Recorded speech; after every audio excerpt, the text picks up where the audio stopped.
van gehoord? Waar is Jan gebleven? Oh, you bunch of fucking Philistines. Hey, waar is Jan gebleven? Well, anyway. Edgar Allan Poe had ooit een gedicht geschreven onder de titel The Raven. De gedicht is geschreven begin 19e eeuw. Dat is de tijd dat Edgar Allan Poe leefde. En het is een vrij dramatisch stuk. En we willen het graag voor jullie opvoeren. Nou, het verhaal is zo dusdanig lang dat als ik het in het Nederlands ga uitleggen, dan zitten we hier over een half uur nog. Dus we gaan het gewoon spelen. En als je er niks van begrijpt, luister dan naar de muziek. Hij duurt vrij lang. En ik denk dat we daarna misschien een korte pauze kunnen houden. Of misschien moeten we dan iets vrolijks spelen voordat we de pauze doen. Oké. Well, anyway, here we go. The Raven by Edgar Allan Poe. Once, upon a midnight dreary, while I pondered, weak and weary, over many a quaint and curious volume of forgotten lore, while I nodded, nearly napping, suddenly there came a tapping, as if someone gently tapping at my chamber door.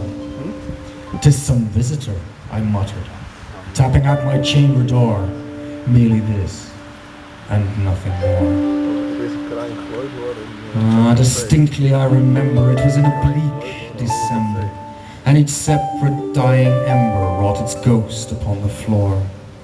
Eagerly I wished the morrow, vainly I had sought to borrow from my books surcease of sorrow, sorrow for the lost Lenore, for the rare and radiant maiden whom the angels name Lenore, nameless here forevermore.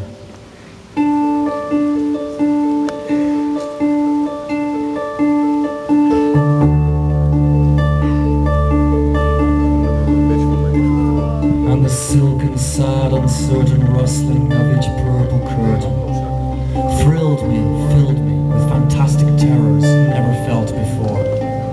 Presently, to still the beating of my heart, I stood repeating, "'Tis some visitor entreating entrance at my chamber door. Some late visitor entreating entrance at my chamber door.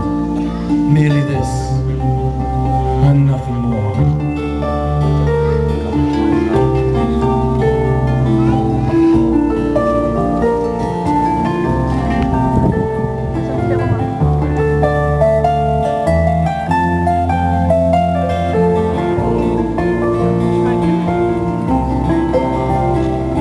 Into the darkness peering, long I stood there wandering, fearing, doubting, dreaming dreams no mortal ever dared to dream before. But the silence was unbroken, and the stillness gave no token, and the only word there spoken was the whispered word Lenore. This I whispered, and an echo murmured back the word Lenore. Merely this, and nothing more.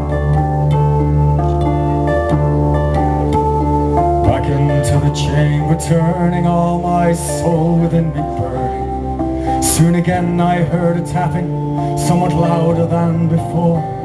Surely, said I, surely that is someone at my window lattice. Let me see then what thereat is, and this mystery explore.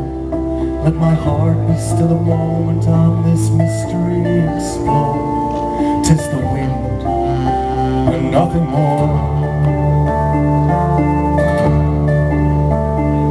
Open wide I flung the shutter, when with many a flirt and flutter, in there stepped a stately raven of the saintly days of yore. Not the least obeisance made he, not a minute stopped or stayed he, but with mien of lord or lady, perched above my chamber door, perched upon a bust of Eris, just above my chamber door, perched and sat, and nothing more.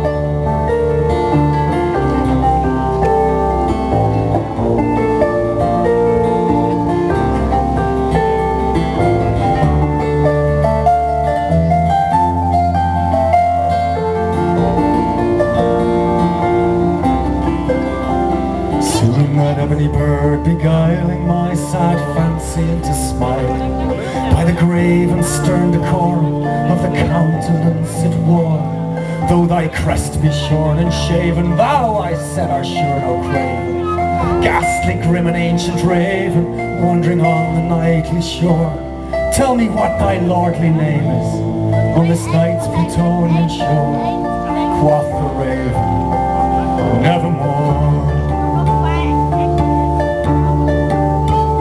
Now the raven, sitting lonely on that placid bust, spoke only that one word as of his soul, and that one word he did outpour. Not a further than he uttered, not a feather than he fluttered, till I scarcely more than muttered, other friends have gone before. On the morrow he will leave me, as my hopes have flown before. Quoth the raven, nevermore.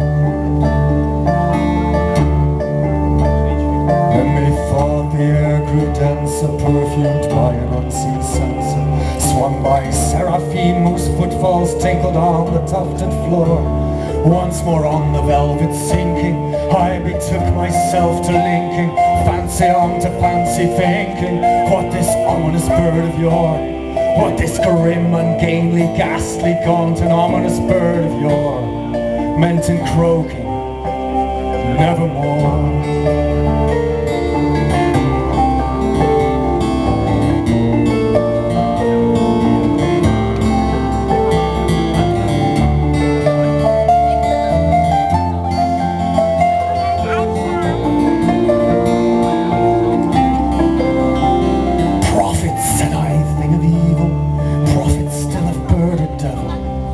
Whether tempter sent or whether tempest tossed thee here ashore, desolate yet undaunted on this desert island, enchanted on this home by horror haunted, tell me truly I implore, is there balm in Gilead? Tell me I implore. Quoth the raven, nevermore. Prophet, said I, thing of evil, prophet still of bird or devil, by that heaven stretched above us, by that God we both adore, tell this soul with sorrow laden, if within the distant Aidenn it shall clasp a sainted maiden, whom the angels name Lenore, clasp her air and radiant maiden, whom the angels name Lenore. Quoth the raven, nevermore. Be that word our sign in parting, bird or fiend, I shrieked upstarting, get thee back into the tempest on the night's Plutonian shore. Leave no black plume as a token of the lie thy soul hath spoken. Leave my loneliness unbroken, quit the bust above my door. Take thy beak from out my heart, and take thy form from off my door. Quoth the raven, nevermore.